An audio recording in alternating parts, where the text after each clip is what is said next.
con esos primeros versículos, este primer capítulo, cómo Dios ha obrado en su vida durante esta semana, la anterior, conforme a lo que hemos visto hasta ahora en Efesios.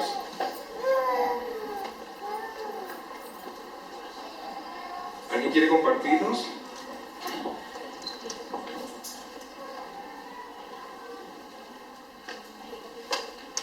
Capítulo 1. Vamos hasta el versículo 14 hasta ahora. ¿Ninguno se anima? Bueno. Yo quiero compartir lo que el versículo de Dios y Padre de nuestro Señor Jesucristo, con toda bendición espiritual. He meditado en este versículo porque lo he necesitado en esta semana, una semana dura, de todavía prueba, que el Señor ha permitido. Eso me ayuda muchísimo porque veo lo que Dios ha hecho en mi vida, ¿sí? Que me tiene en lugares celestiales, que me ha apartado para Él, y que la misma bendición del Señor Jesucristo está para mí. Es un regocijo hermoso del corazón en ese versículo. Y oro por eso, a veces orar por eso. Bueno, eso me trae gozo y mucha paz en la enseñanza que nos está por hacer. Muchas gracias, Blanquita, gracias por compartirnos, y definitivamente esos primeros versículos son de bendición para nosotros porque nos recuerdan una y otra vez la obra maravillosa que Dios por medio de su Hijo Jesucristo ha hecho en nuestras vidas. Hoy vamos a continuar. Perdón.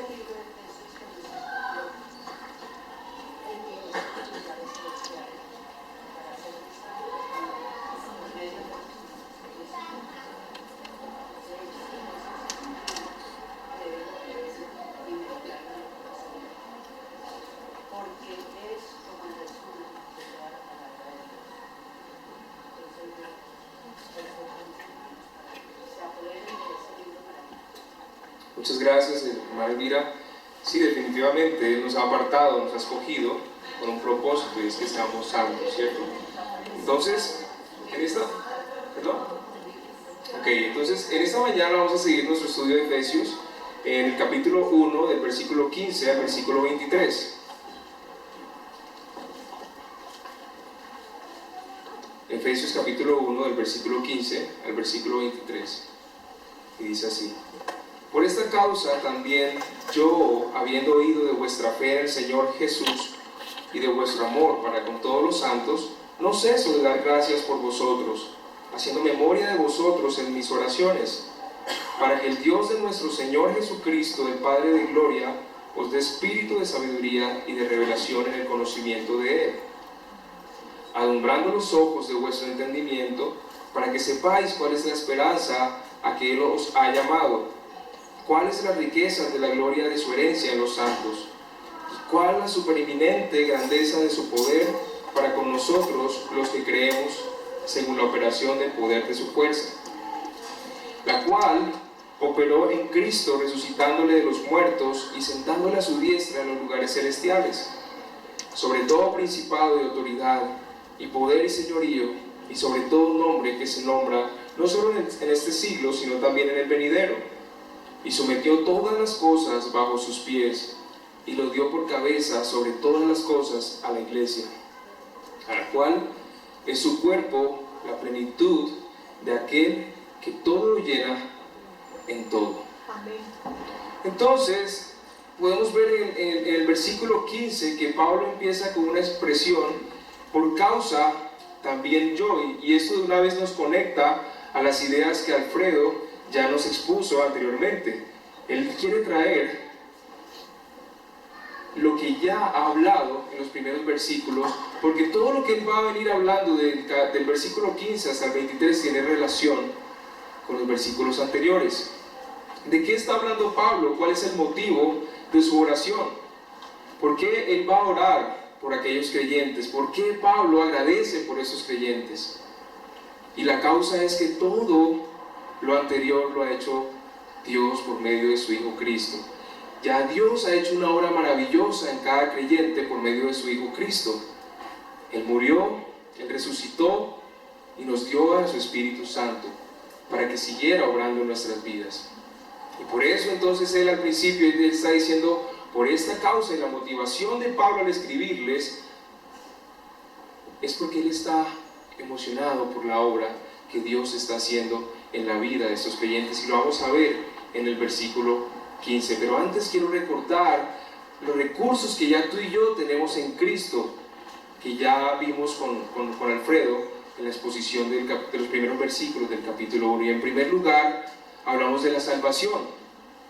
La salvación no es por obras, la salvación no la ganamos porque hicimos algo para tenerla, sino que simplemente Dios obró porque es rico en misericordia y en gracia y en amor.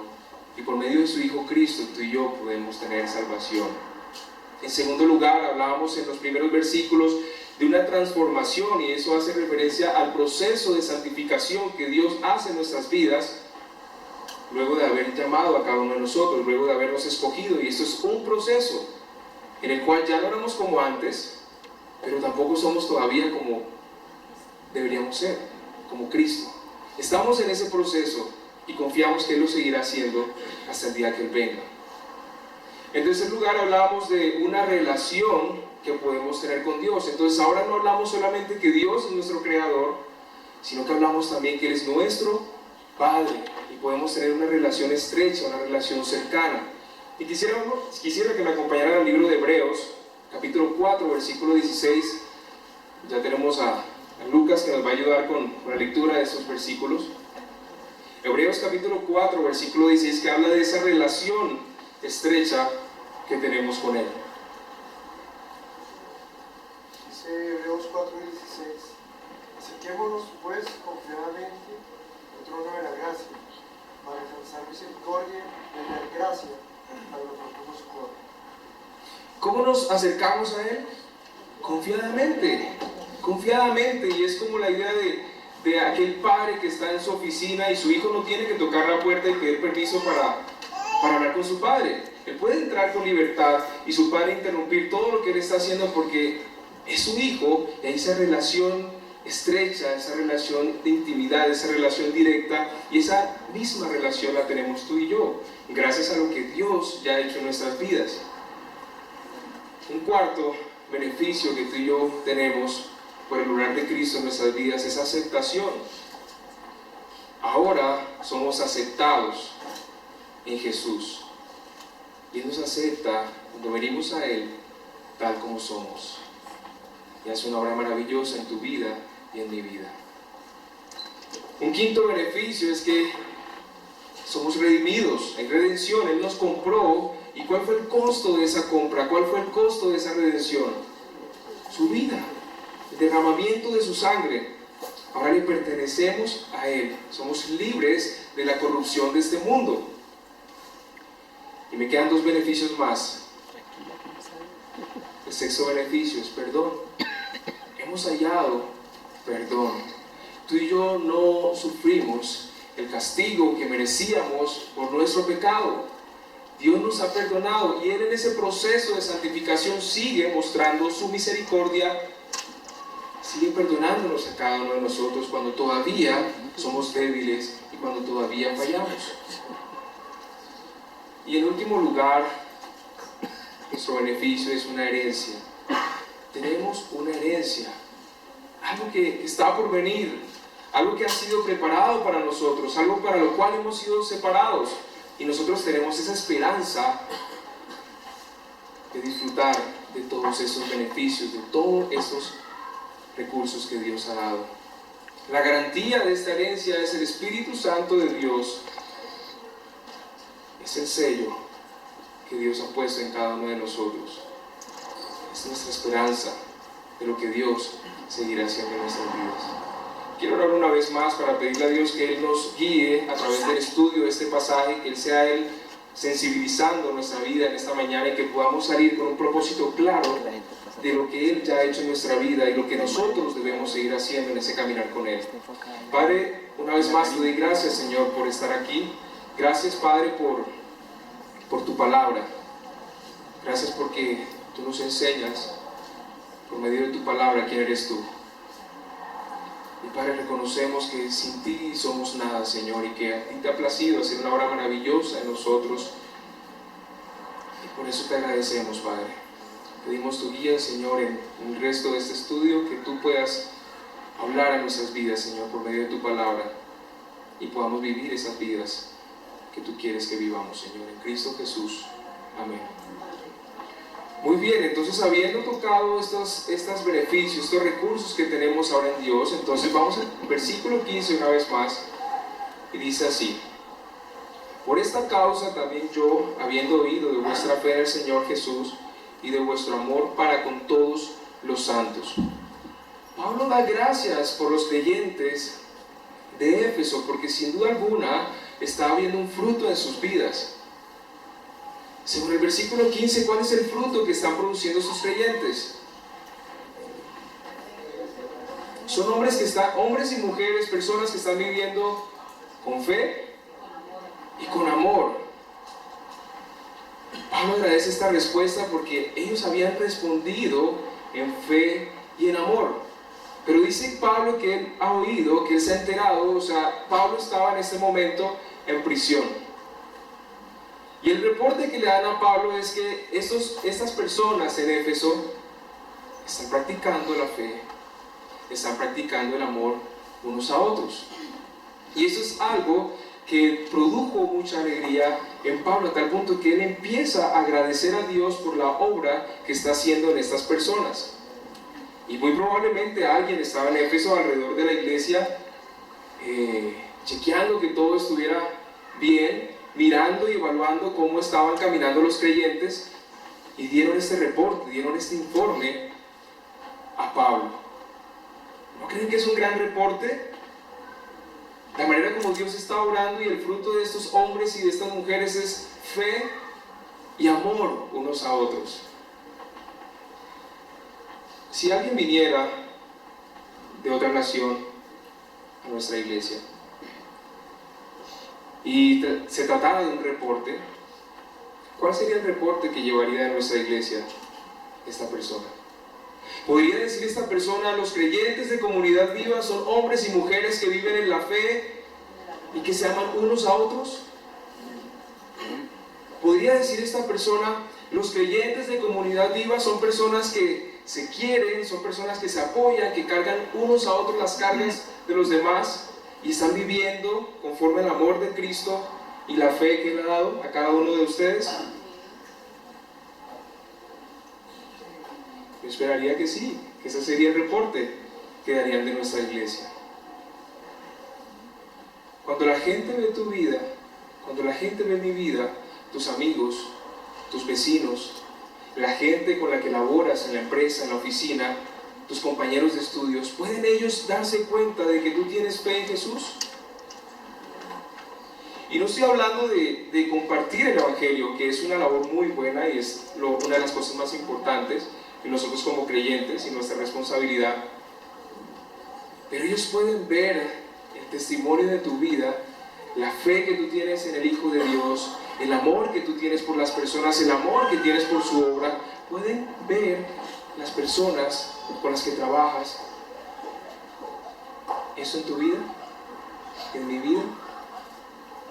Ellos pueden ver cómo lidias con tus dificultades, cómo lidias cuando las cosas no salen bien, cómo lidias cuando hay desacuerdos, cómo respondes ante estas presiones y ante estas aflicciones que vivimos día a día. ¿Cómo ven estas personas que tú enfrentas estas situaciones? ¿Respondes con amargura, con desánimo, con resentimiento? ¿O respondes sabiendo que tienes un Dios que te ama, que ha hecho una obra maravillosa en ti por medio de su Hijo Jesucristo, y sabes que Él tiene el control de tu vida y Él va a dar la salida para cada dificultad y cada problema que estás enfrentando? Que mucho más allá de lo que nosotros podamos decir, la fe en Cristo se ve por la manera en cómo nosotros nos comportamos, cómo las otras personas ven esa vida que nosotros decimos vivir en Cristo. Y esto es lo que Pablo estaba viendo en estos creyentes, o estaba enterado de lo que estaba pasando en la vida de estos creyentes. Era evidente, era algo real, no era algo teórico simplemente. La Biblia dice que el creyente no debe vivir por vista, sino que debe vivir por fe. ¿Y qué es fe? En Hebreos 11:1 vemos que es la certeza de lo que se espera, la convicción de lo que no se ve. Y yo lo defino como la idea de un paracaidistas. Un paracaidista se arroja o se tira de su avión, del avión en el que va. ¿Por qué? Porque tiene fe en que o tiene confianza y certeza de que su paracaídas en algún momento va a abrirse. ¿Sí? Si él supiera o tuviera ciertas dudas, muy probablemente no se tiraría del avión, ¿cierto? Es confianza, es certeza, es convicción de que Dios tiene el control, de que Dios está obrando en nuestras vidas. Tu vida y mi vida está en manos de Dios y Él va a amortiguar nuestra caída. Él va a amortiguar nuestro aterrizaje. Debemos confiar en Él, debemos permanecer en Él. Él está en control de todo lo que ocurre en tu vida y en mi vida. La fe en Jesús es la llave de todos los recursos que tenemos en Él. Es imposible disfrutar de esos recursos si no tenemos fe en la obra maravillosa que Él ha hecho por medio de su Hijo. Sin fe es imposible tener acceso a estos beneficios, a estos recursos. Y Pablo ya hablaba en el capítulo 1 que no importa cuánto lo deseemos, ponemos nuestra fe en Jesús. De ninguna manera entonces podríamos tener acceso a tales beneficios. Pero Él no solamente está hablando de la fe. Hay otra conducta, otro comportamiento que Él ha sido enterado de esos creyentes en Éfeso. Aparte de la fe, ¿cuál es? Ahora dice, vuestro amor para con todos los santos. Es interesante cómo Él usa ambas expresiones. En Tesalonicenses, en Gálatas, en Colosenses vemos la misma expresión, fe y amor. Al parecer son dos elementos importantes para Pablo. Y es porque la verdadera fe en Jesús es demostrada por el amor. Pero no por el amor que decimos tener por Jesús, sino que la verdadera fe es demostrada por el amor que tenemos unos a otros. El amor que tenemos por su obra y por lo que Él está haciendo cada día. Y aquí tengo más preguntas para ustedes y para mí. ¿Amas la iglesia? Voy a ser un poco más personal. ¿Amas tu iglesia verdaderamente? Cristo ama a la iglesia. La amó tanto que se dio a sí mismo por ella y fue un amor incondicional, fue un amor sacrificial, fue un amor perfecto, fue un amor desinteresado. ¿Amas a la iglesia?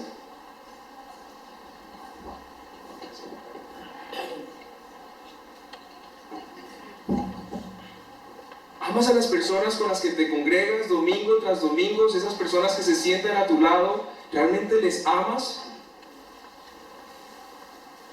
¿Hasta dónde va esa extensión de amor? ¿Hasta dónde va esa extensión de amor por tu iglesia y por cada hermano que se congrega en ella o que hace parte de ella? ¿Hasta dónde se extiende tu amor por tus hermanos? A mí me gustaría que leyéramos 1 de Juan, capítulo 4, versículo 20. También lo tiene Lucas.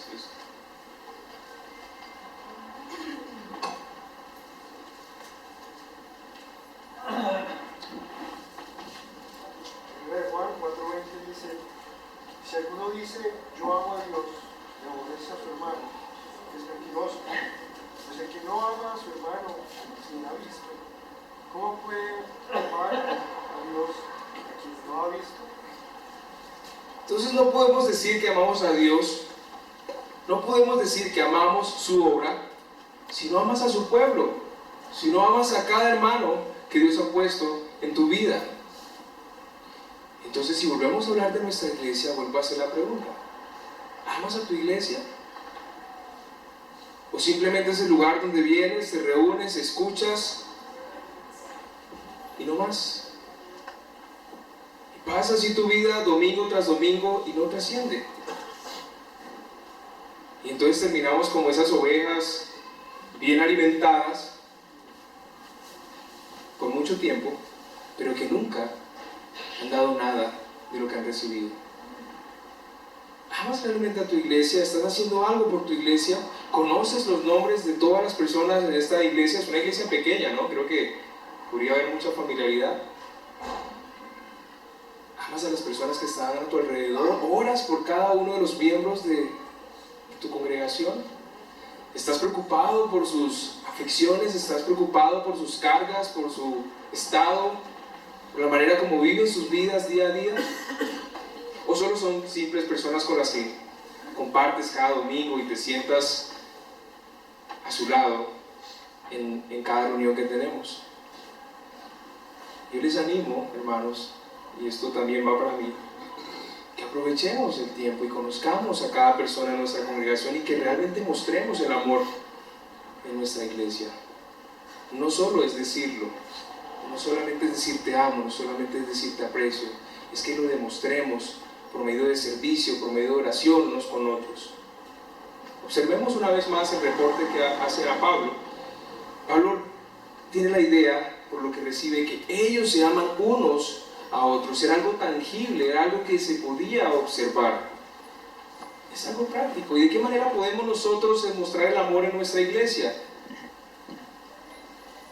¿Qué oportunidades podemos tener nosotros para mostrar el amor en nuestra iglesia? Bueno, servir unos a otros, orar unos por otros, invitaciones a pasar tiempos en familia, juntos, compartiendo nuestra realidad, lo que Dios está haciendo en cada una de nuestras vidas.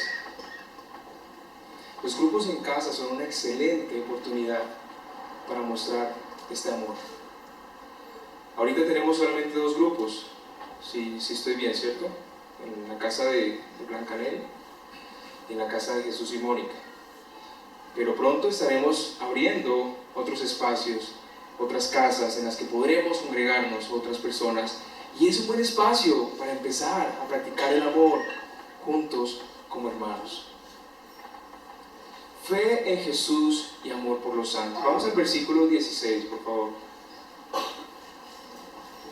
Entonces ahora Pablo dice: no ceso de dar gracias por vosotros, haciendo memoria de vosotros en mis oraciones.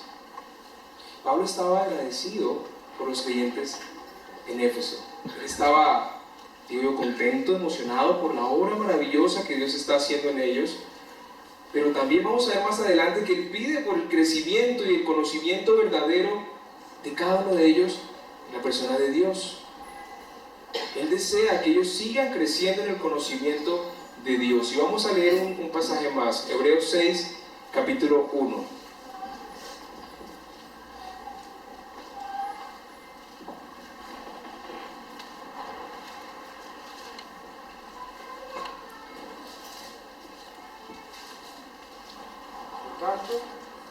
Dejando ya los rudimentos de la doctrina de Cristo, vamos adelante a la perfección, no echando otra vez el fundamento del arrepentimiento en obras muertas, de la fe en Dios. ¿Qué es lo que está queriendo decir Pablo acá? Ya basta de seguir en lo mismo. Pasemos a otro punto, pasemos a otro nivel, sigamos creciendo, sigamos madurando. Ya no nos estanquemos en el A, B y C del Evangelio, sino que debemos progresar, debemos crecer, debemos madurar y seguir correspondiendo a esa obra que Dios está haciendo en nuestra vida. Pero antes de que Pablo empiece a orar por ellos y a pedir a Dios lo que él desea, es interesante que Pablo oró. Y él dice que no cesa de dar gracias a Dios por vosotros, haciendo memoria de ustedes. Pablo oraba por ellos. Y muchas veces se cree que el apóstol Pablo, sí, él era un erudito de las escrituras, él era un buen misionero, pero se nos olvida que el apóstol Pablo también era un hombre de oración. En cada carta vemos que él está diciendo: estoy orando por ustedes, estoy dando gracias por ustedes, por el obrar de Dios en sus vidas, doy gracias por esta obra. El apóstol Pablo era un hombre de oración, y la oración juega un papel muy importante en todo el proceso que Dios hace en nuestras vidas.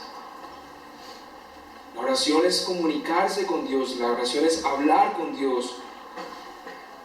Pero muchas veces entre nosotros los creyentes tenemos ciertas reglas y patrones para la oración. Muchas veces Nosotros decimos que oramos y entonces tenemos patrones como, ok, vamos a cerrar los ojos, vamos a agachar la cabeza y tenemos que utilizar palabras muy sofisticadas para dirigirnos a Dios. Pero realmente eso no está en la Biblia. Debe ser una oración sincera, una oración de corazón, una oración sin tantas palabras complejas. Y no estoy hablando de que debamos ser irreverentes a Dios, hay que ser respetuosos y guardar reverencia porque estamos dirigiéndonos a Él, el Creador, nuestro Padre, el Señor. Pero la oración es como un sistema de mensajería instantánea en el que yo puedo en cualquier momento enviar un mensaje y comunicarme con Él. No basta solamente con orar en la mañana antes de salir a mi trabajo y pedir que Dios me guarde del peligro de esta ciudad. Podemos estar en constante comunicación con Dios durante el día, agradeciendo por lo que Él está haciendo, pidiendo por lo que estamos enfrentando, alabando y adorando su nombre. Pero muchas veces nosotros pedimos en momentos de crisis. Estamos aferrados a Dios en momentos de crisis, pedimos a Él su ayuda, pedimos a Él su auxilio. Y en el momento en que Él obra, en el momento en que Él responde, entonces muchas gracias Dios, nos vemos en la próxima crisis. Nuestra oración debe ser constante. Y Pablo nos dice aquí que Él ora y no cesa de orar. Debemos mantener nuestra comunicación constante con Dios. El lenguaje que usamos cuando oramos en público muchas veces no es el español, muchas veces es el lenguaje de la Reina Valera. Y utilizamos expresiones y palabras y muchas veces no sabemos lo que estamos diciendo. Nuestra oración debe ser fluida y lo que Dios ponga en el corazón. A mí me gusta mucho conversar con los nuevos creyentes. Uno los pone a orar y ellos dicen, no, yo no sé cómo orar. Excelente, lo que Dios ponga en tu corazón. Les enseñamos muchas veces a los creyentes que digan palabras ya programadas y se convierte muchas veces en oraciones monótonas. Como cuando uno yo le enseño a mi hijo, cuando vas a pedir algo, diga por favor, y cuando se lo entregue, diga gracias. Ya él está programado para decir eso. Y muchas veces nosotros también estamos programados en la manera como oramos, y ya se vuelve una oración vacía y simplemente de repeticiones. Pero yo les animo a que oremos con lo que Dios pone en nuestro corazón, con la obra que Él está haciendo en nuestra vida. Muy probablemente produce alabanza y expresiones diferentes. El Espíritu Santo está orando en tu vida y en mi vida. No hay palabras mágicas, es una relación íntima y genuina con Dios. Muy bien, entonces vamos ahora a hablar de 3 aspectos de Pablo en la oración, porque del versículo 17 al versículo 23 vamos a ver algo que él está pidiendo para estos hermanos. Versículo 17: para que el Dios de nuestro Señor Jesucristo, el Padre de gloria, os dé espíritu de sabiduría y de revelación en el conocimiento de Él. Pablo anhela y Pablo quiere que ellos sigan creciendo en el conocimiento de Dios. Noten que no es una oración para que Dios les dé dinero. Noten que no es una oración para que Dios les dé un carro. Noten que no es una oración para que Dios haga en sus vidas. Él está pidiendo algo relevante y prioritario en cada una de nuestras vidas, y es que ellos puedan seguir creciendo en el conocimiento de Él. Y para ello pide que os dé espíritu de sabiduría y de revelación. Pero no es espíritu de sabiduría y revelación para tumbar gente o para hacer muchas cosas. Ese espíritu de sabiduría y de revelación para entenderle más a Él, para conocerle más a Él, para entender quién es Dios. Y quiero explicar un poco lo que es el tema de la revelación, porque es un término que se utiliza hoy en día en muchas congregaciones y no todos pensamos lo mismo en cuanto a la revelación. Y la revelación no es más que la manifestación de una información. Cuando algo te es revelado, es algo que no conocías antes, y la idea de la palabra es como la idea de quitar un velo de nuestro rostro, y ahora podemos ver y conocer lo que está enfrente nuestro. Entonces, ya no utilizamos tanto la expresión revelación porque creemos que todo está revelado en su palabra. Pero sí pedimos que el Espíritu Santo nos ilumine para comprender el carácter de Dios, para comprender cuál es el propósito. Entonces dice que os dé espíritu de sabiduría y de revelación en el conocimiento de Él. Y el 18 dice, alumbrando los ojos de vuestro entendimiento, para que sepáis cuál es la esperanza a que Él os ha llamado y cuáles las riquezas de la gloria de su herencia en los santos. Para que sepan cuál era la esperanza de su llamamiento. Él quiere que cada creyente tenga la seguridad, que tenga una esperanza de lo que Dios va a hacer. Hay un fin bueno para cada uno de nosotros. Hay un fin bueno para todo aquel que ha puesto su confianza en Cristo. Hay planes de Dios para ti y para mí. Hay esperanza. Pensamos que se trata de esperar, o que entonces tengo la esperanza de que me van a dar un ascenso, tengo la esperanza de que ojalá pase esto, pero no es esa clase de esperanza de la que está hablando acá, sino que es una certeza, es una confianza inminente por nuestro futuro próximo, de que hemos sido llamados por Dios y tenemos esa seguridad de que Él seguirá orando por nosotros y vamos a seguir siendo partícipes de cada uno de esos beneficios que obtenemos por la obra que Él ha hecho en cada uno de nosotros. Un aspecto más de la oración de Pablo está en el versículo 18, en la segunda parte. Dice la primera parte, alumbrando los ojos de vuestro entendimiento, para que sepáis cuál es la esperanza que Él os ha llamado y cuáles las riquezas de la gloria de su herencia en los santos. Es increíble ver que nosotros somos su herencia, ¿no? ¿Quiénes somos nosotros? ¿Quién es Dios? Él no tiene que ganar nada con nosotros. Él es Dios, Él es completo. Dios no te ve solamente por quién eres, sino por lo que ya Él va a hacer en tu vida. En ese sentido somos valiosos para Él. Y la razón por la cual somos valiosos para Él es porque ha invertido en tu vida y ha invertido en mi vida y seguirá invirtiendo. Y yo no estoy hablando de dinero, sino que estoy hablando de misericordia de Dios, estoy hablando de su amor, de su perdón, de su obra en cada uno de nosotros. Somos su herencia, somos especiales para Él. Él no lidia con tu pasado, Él lidia con la obra que está haciendo en tu vida y seguirá haciendo en el mañana. Muy bien, vamos al cuarto aspecto de la oración de Pablo en el versículo 19. ¿Y cuál la superinminente gracia de su poder para con nosotros, los que creemos, según la operación del poder de sus fuerzas?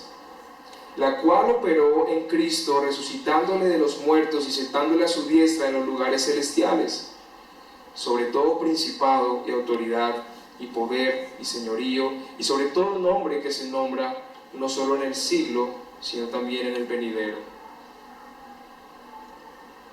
Ese mismo poder que levantó a Cristo de la muerte, ese mismo poder que le llevó a la diestra del Padre para tomar autoridad, ese mismo poder opera en tu vida y en mi vida por medio del Espíritu Santo. Y muchas veces nos sentimos derrotados, muchas veces nos sentimos afligidos, avergonzados, porque se nos complica caminar la vida que Dios quiere que caminemos, pero no hemos hecho uso del poder de Dios en nuestras vidas, que Él ha dado por medio de su Espíritu Santo a nosotros. No se trata de tus fuerzas, no se trata de mis fuerzas, de vivir esa vida que Él quiere, porque no vamos a poder cumplir. Se trata de que Él va a obrar en nuestra vida. Se trata de su poder transformador. Se trata de ese proceso de santificación que Él está haciendo en tu vida y en mi vida. Ese mismo poder que levantó a Cristo, ese mismo poder que le llevó a sentar a la diestra de Dios Padre, ese mismo poder opera en tu vida y en mi vida, para vivir la vida que Él quiere que vivamos. Versículo 22. Y sometió todas las cosas bajo sus pies, y le dio por cabeza sobre todas las cosas a la iglesia. Hermanos, Cristo es nuestro Señor. Cristo es nuestra cabeza. Y me gusta cuando los salmos dicen que su palabra inclusive está por encima de su nombre. Nosotros somos fieles a la autoridad de su palabra. Lamentablemente en muchos lugares que se cuestiona la autoridad de la Biblia. Y simplemente vemos la Biblia como un libro de buenas historias, de buenos consejos, como el manual del tránsito. Pero la Biblia es nuestra máxima autoridad porque es la palabra de Dios y nosotros creemos que Cristo es nuestra cabeza. Cristo es la cabeza del cuerpo que es su iglesia.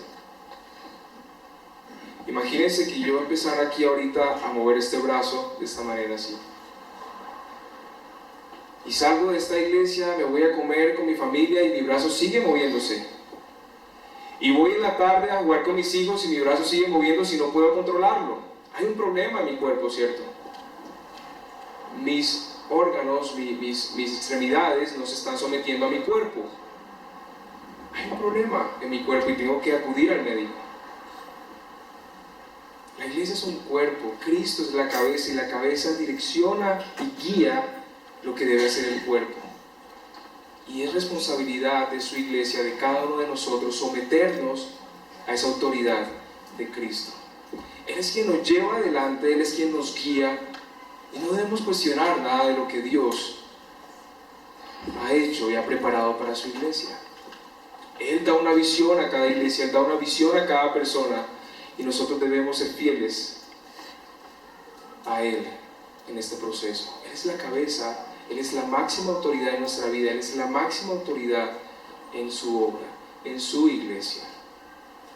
No tomemos la palabra de Dios como un juego. No tomemos la palabra de Dios como un libro más que nos da buenos consejos y nosotros elegimos cuál tomamos. Tomemos la palabra de Dios como nuestra máxima autoridad. Cristo es la cabeza. Versículo 23. Jesús, la cual es su cuerpo, dice el versículo 23, y la plenitud de aquel que todo lo llena en todo. Él lo llena todo, Él es todo, no hay nada por encima de Él. Él es suficiente para su iglesia, Él es suficiente para ti y para mí. Y si Él lo llena todo, en todo, entonces Él va a suplir cada una de tus necesidades. Yo no solamente estoy hablando de cosas materiales, estoy hablando de toda la obra que Él está haciendo en tu vida y en mi vida. Él lo suple todo, Él lo llena todo en todo. Y esa es la misma idea de la que habla Colosenses. Hermanos, Dios ha hecho una obra maravillosa en tu vida y en mi vida. Y quiero dejar una aplicación con base en lo que Pablo ha estado hablando en estos versículos. Hay un ejemplo claro de que Pablo está orando por los creyentes, por estos hombres y mujeres en Éfeso que están dando fruto. Y entonces para nosotros queda que nosotros podamos estar orando, podamos estar clamando a Dios, intercediendo unos por otros, para que Dios ilumine y podamos seguir creciendo en Él, podamos seguirle conociendo. Número 2, para que podamos entender las riquezas que tenemos en Él y esa esperanza que Él ha dado a nosotros por medio de la obra de su Hijo Cristo. Número 3, para que podamos aferrarnos a ese poder que ya tenemos por la obra que Él hizo, por medio de su Hijo. Y es un poder que es manifestado en nuestra vida por medio de su Espíritu Santo para vivir como Él quiere que vivamos. Y número 3, recordemos que Él es la cabeza, que Él es la máxima autoridad, que tú y yo debemos seguirle y obedecerle en lo que Él nos muestra en su palabra. Que nuestra oración sea bien enfocada, que nuestra oración sea bien dirigida para que Dios siga llevando a su iglesia. Y aprendamos realmente a pedir conforme a la voluntad de Dios. Aquí vemos un ejemplo maravilloso del apóstol Pablo y lo que él desea para estas personas. Que entre nosotros podamos a vivir la fe del Hijo de Dios. Que entre nosotros podamos apoyarnos mutuamente en oración por las cargas que llevamos unos y otros. Y que sobre todo entre nosotros pueda haber un amor genuino y sincero. Un amor genuino y sincero que solamente proviene de Dios. Vamos a orar. Padre, te doy gracias, Señor, por tu palabra. Gracias por la obra que tú has hecho en nosotros, Señor.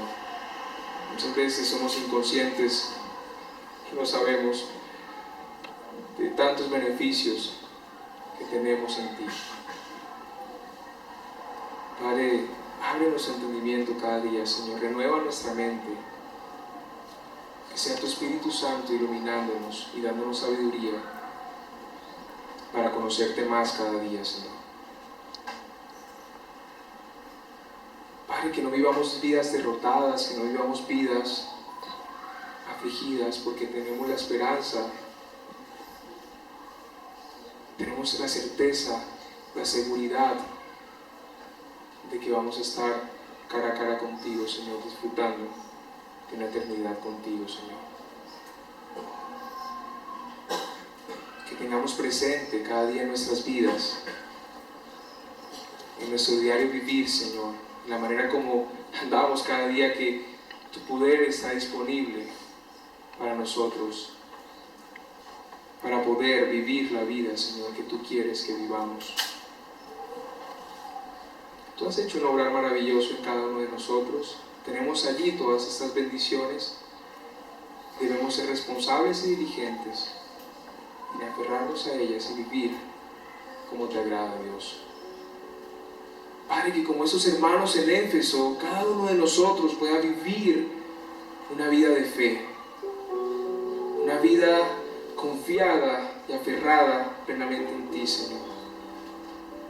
Y que esa fe se vea reflejada y mostrada en la manera como nos amamos unos a otros. Señor, quita de nosotros toda crítica, murmura, todo celo, envidia, Señor. Y que realmente haya amor, un amor que solo tú puedes dar, Señor, un amor que ya tú nos has dado. Y en esa manera nosotros veremos seguir orando a ti, Señor, en tu obra, en esta tu iglesia local, Señor. Gracias te damos por tu palabra, en el nombre de Cristo Jesús. Amén.